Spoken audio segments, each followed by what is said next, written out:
नमस्कार दोस्तों, मैं विकास त्रिवेदी आपके अपने YouTube चैनल विकास स्टडी सर्कल पर आप सभी का स्वागत करता हूं। दोस्तों, पॉलिटी की पिछली क्लास में हम लोगों ने संविधान सभा पर चर्चा की थी और उसी क्रम को आगे बढ़ाते हुए आज का हमारा टॉपिक है भारतीय संविधान की उद्देशिका या प्रस्तावना। दोस्तों, भारतीय संविधान की उद्देशिका या प्रस्तावना आज का हमारा टॉपिक है। तो दोस्तों, जैसा कि आप सभी जानते हैं कि संविधान सभा की प्रथम बैठक 9 दिसंबर 1946 को हुई थी और इसमें अस्थायी अध्यक्ष संविधान सभा का डॉक्टर सच्चिदानंद सिन्हा को बनाया गया था। और उसके बाद 11 दिसंबर 1946 को संविधान सभा की बैठक जो हुई उसमें संविधान सभा का स्थायी अध्यक्ष डॉक्टर राजेंद्र प्रसाद को बनाया गया। और उसके बाद 13 दिसंबर 1946 को जवाहरलाल नेहरू द्वारा संविधान सभा में उद्देश्य प्रस्ताव को पेश किया गया और 22 जनवरी 1947 को वही उद्देश्य प्रस्ताव संविधान सभा के द्वारा पारित कर दिया गया। तो दोस्तों, उसी क्रम को अब आगे बढ़ाते हुए आज की क्लास में हम प्रस्तावना उद्देशिका, दोस्तों उद्देश्य प्रस्ताव से ही उद्देशिका बनी है। तो आप जानते हैं कि 22 जनवरी 1947 को उद्देश्य प्रस्ताव पारित हो गया था। तो देखते हैं दोस्तों, प्रस्तावना का विचार लिया गया है। तो दोस्तों, प्रस्तावना का विचार कहाँ से लिया गया है? यूएसए से। दोस्तों, प्रस्तावना का विचार यूएसए अमेरिका से लिया गया है। और प्रस्तावना के अगर शब्द की बात की जाए तो दोस्तों, प्रस्तावना के शब्द ऑस्ट्रेलिया के संविधान से लिए गए हैं।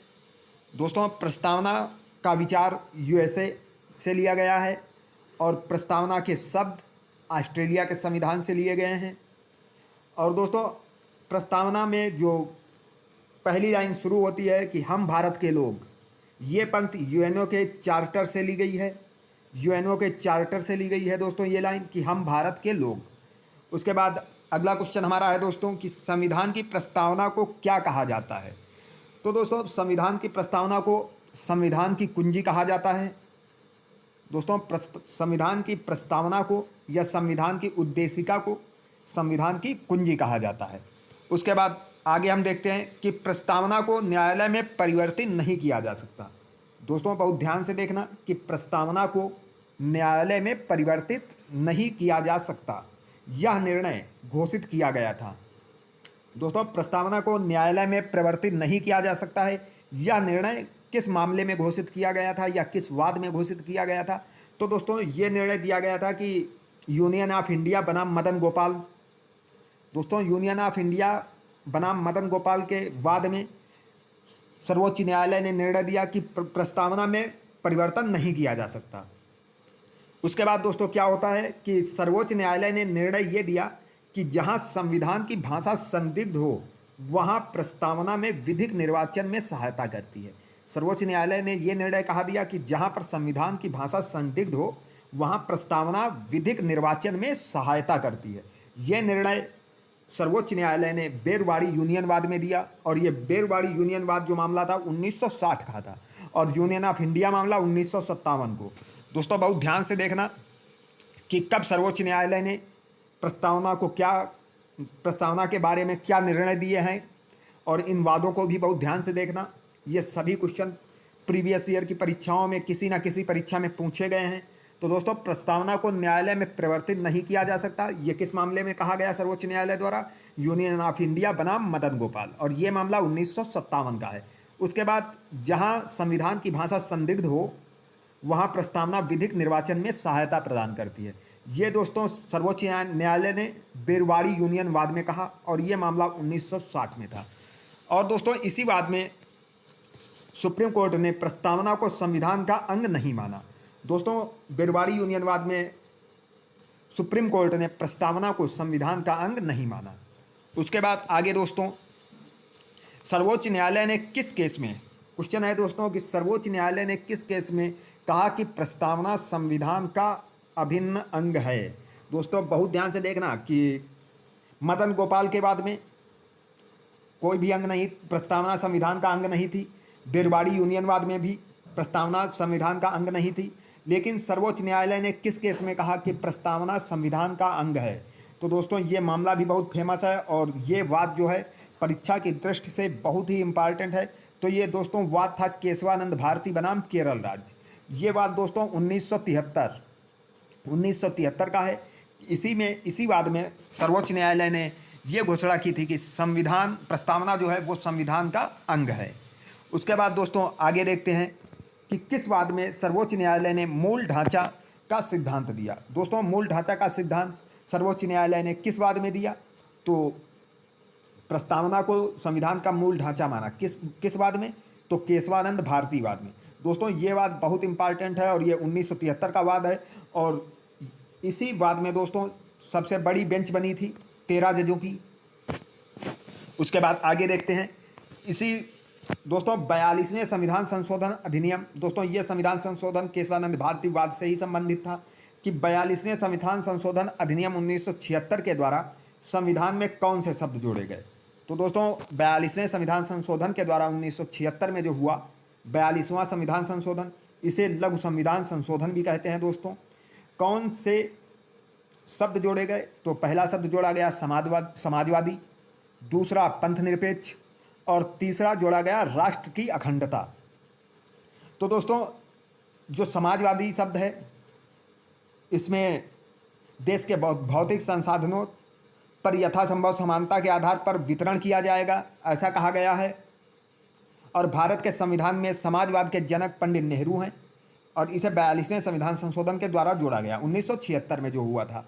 उसके बाद दोस्तों जो पंथ निरपेक्ष है इसमें कहा गया है कि देश का कोई भी राजकीय धर्म नहीं होगा। दोस्तों देश का कोई भी पंथ निरपेक्ष कि भारत जो है वो सभी धर्मों को मान्यता देगा, इसमें कोई एक धर्म को मानने वाला नहीं होगा, इसमें सभी धर्मों को मान्यता दी जाएगी। उसके बाद दोस्तों राष्ट्र की अखंडता, ये दोस्तों राष्ट्र की अखंडता सर्वोपरि है। उसके बाद हम अपना अगला क्वेश्चन दोस्तों देखते हैं कि 42वें संविधान संशोधन। दोस्तों 42वें संविधान संशोधन 1976 के बाद हमारी उद्देशिका या प्रस्तावना कैसी थी उसको हम आपको दिखाते हैं और इसको बहुत ध्यान से पढ़ना, इससे क्वेश्चन सबसे ज़्यादा दोस्तों बनते हैं, तो बहुत ध्यान से देखना। स्टार्टिंग अभी हमने बताया था कि हम भारत के लोग से होती है। हम भारत के लोग भारत को एक संपूर्ण प्रभुत्व संपन्न समाजवादी पंथनिरपेक्ष लोकतंत्रात्मक गणराज्य बनाने के लिए तथा उसके समस्त नागरिकों को, दोस्तों हम भारत के लोग भारत को एक संपूर्ण प्रभुत्व संपन्न समाजवादी पंथनिरपेक्ष लोकतंत्रात्मक गणराज्य बनाने के लिए तथा उसके समस्त नागरिकों को, दोस्तों अब आगे की लाइनें बहुत ध्यान से देखना, नागरिकों को सामाजिक आर्थिक और राजनीतिक न्याय। दोस्तों तो हमारी इस प्रस्तावना में कितने प्रकार का न्याय दिया हुआ है? सामाजिक आर्थिक और राजनीतिक न्याय।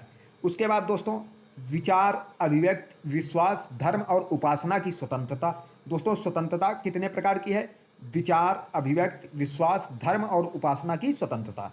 उसके बाद दोस्तों समानता की बात अगर की जाए तो प्रतिष्ठा और अवसर की समता। समता मतलब दोस्तों समानता, प्रतिष्ठा और अवसर की समानता, यानी समानता की बात तो दो समानताएं प्राप्त हैं दोस्तों। उसके बाद प्राप्त करने के लिए तथा उन सब में, प्रतिष्ठा और अवसर की समता प्राप्त करने के लिए तथा उन सब में व्यक्ति की गरिमा और राष्ट्र की एकता, व्यक्ति की गरिमा और राष्ट्र की एकता और अखंडता सुनिश्चित करने वाली बंधुता बढ़ाने के लिए दृढ़ संकल्प होकर अपनी इस संविधान सभा में आज तारीख 26 नवंबर 1949, दोस्तों 26 नवंबर 1949 को हमारा संविधान के कुछ भाग लागू कर दिए गए थे।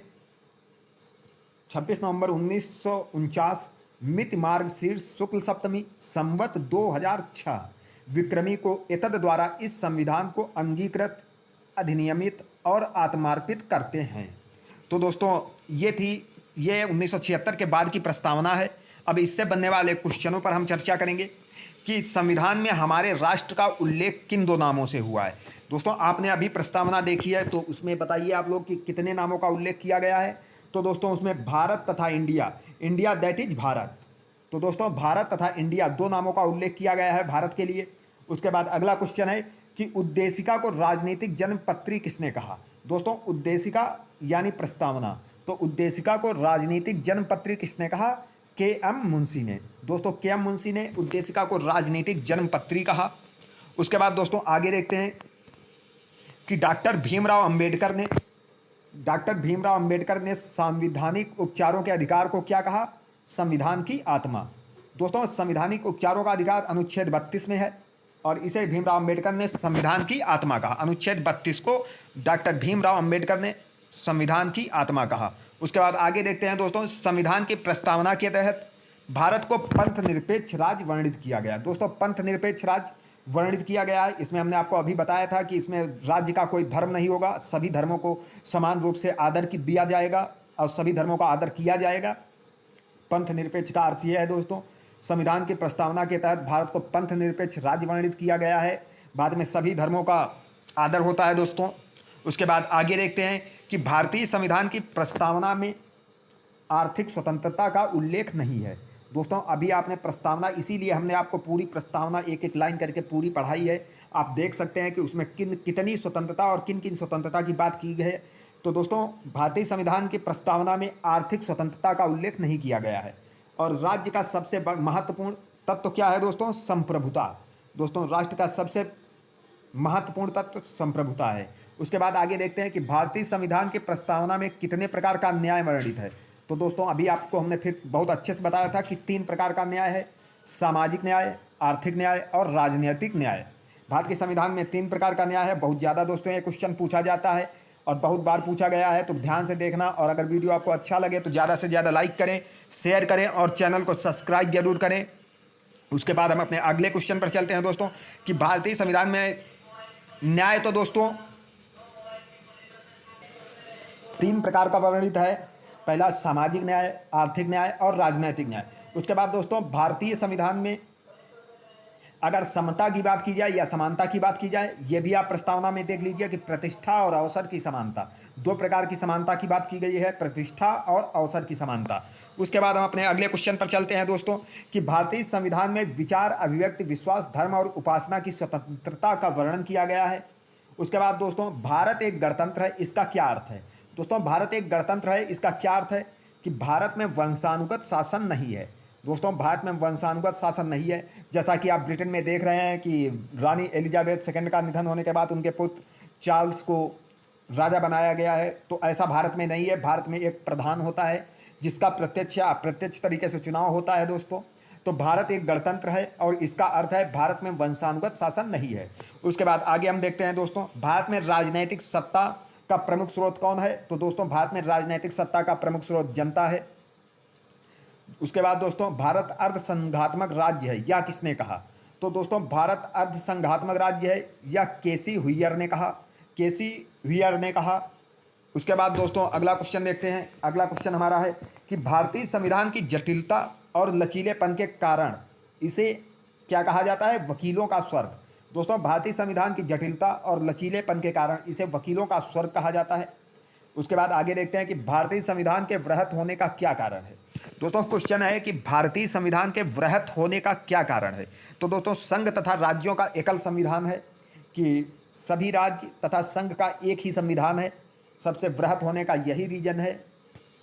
उसके बाद दोस्तों अगला क्वेश्चन देखते हैं कि भारतीय संविधान में किस प्रकार की शासन प्रणाली की व्यवस्था की गई है। तो ये सभी लोग आप लोग जानते हैं कि भारतीय संविधान में संसदात्मक शासन प्रणाली का उल्लेख किया गया है। उसके बाद अगला क्वेश्चन है दोस्तों कि अध्यादेशात्मक शासन प्रणाली का आधारभूत तत्व क्या है? एकल कार्यपालिका। दोस्तों अध्यादेशात्मक शासन प्रणाली का आधारभूत तत्व एकल कार्यपालिका है। दोस्तों वीडियो को ज़्यादा से ज़्यादा लाइक करें, शेयर करें और चैनल को सब्सक्राइब जरूर करें। दोस्तों सब्सक्राइब करने का एवरेज बिल्कुल 0 है, सब्सक्राइब आप लोग करते नहीं हैं, सब्सक्राइब चैनल करा कीजिए। उसके बाद आगे चलते हैं, उद्देशिका को ठाकुर प्रसाद भार्गव ने क्या कहा? दोस्तों बहुत अच्छे क्वेश्चन है। उद्देशिका को अभी आप लोगों ने पढ़ा कि उद्देशिका को जन्मपत्री किसने कहा, तो आपने देखा होगा। उसके बाद दोस्तों उद्देशिका को ठाकुर प्रसाद भार्गव ने क्या कहा, और उद्देशिका को जन्मपत्री दोस्तों के.एम. मुंशी ने कहा। उद्देशिका को ठाकुर प्रसाद भार्गव ने संविधान की आत्मा कहा और डॉक्टर भीमराव अंबेडकर ने अनुच्छेद 32 को संविधान की आत्मा कहा है। उसके बाद दोस्तों उद्देशिका को N.A. पालिकीवाला। दोस्तों N.A. पालिकीवाला ने उद्देशिका को संविधान का परिचय पत्र कहा। दोस्तों संविधान का परिचय पत्र N.A. पालिकीवाला। ठाकुर प्रसाद भार्गव ने संविधान की आत्मा। K.M. मुंशी ने राजनीतिक जन्मपत्री कहा है। उसके बाद अगले क्वेश्चन पर चलते हैं। और दोस्तों ये हमारा संविधान से प्रस्तावना से रिलेटेड लास्ट क्वेश्चन है। अगली क्लास में हम लोग भारतीय संविधान के विदेशी स्रोत के बारे में जानकारी करेंगे। तो हमारा आज का ये अंतिम क्वेश्चन है, गोलकनाथ बनाम पंजाब राज्य के मामले में न्यायमूर्ति हिदायतुल्ला। दोस्तों न्यायमूर्ति हिदायतुल्ला ने उद्देशिका को क्या कहा? तो संविधान की मूल आत्मा। दोस्तों गोलकनाथ बनाम पंजाब राज्य के मामले में न्यायमूर्ति हिदायतुल्ला ने उद्देशिका को क्या कहा? संविधान की मूल आत्मा। दोस्तों अगर ये वीडियो आपको अच्छा लगे तो ज़्यादा से ज़्यादा लाइक करें, शेयर करें और चैनल को सब्सक्राइब जरूर करें। दोस्तों मिलते हैं अगली क्लास में, तब तक के लिए धन्यवाद दोस्तों। जय हिंद।